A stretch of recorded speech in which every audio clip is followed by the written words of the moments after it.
నేను కూడా చాలా బిజీగా ఉన్నా.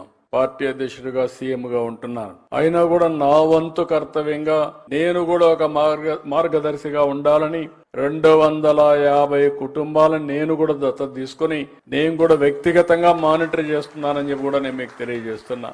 ఇందులో కష్ట నష్టాలు నాకు కూడా తెలియాలి. నేను కూడా కొంత సమయం స్పెండ్ చేయాలి. నేను కూడా కొంత సమయం స్పెండ్ చేసి నాకు కూడా అందులో కష్ట నష్టాలన్నీ తెలిస్తే దాని మీద ఏం చేయాలనో ఈ కార్యక్రమాన్ని ముందు తీసుకుపోవడానికి అవకాశం వస్తుంది. మళ్లీ మిమ్మల్ని అందరినీ కోరుతున్నా, ఒక చరిత్రకు శ్రీకారం చుట్టాం. రాబోయే రోజుల్లో ప్రభుత్వ విధానాలు ఏ పాలసీ తీసుకున్నా ఒకటే గుర్తుపెట్టుకోండి, పేదవాళ్లకు అనుకూలమైన నిర్ణయాలే ఉంటాయి.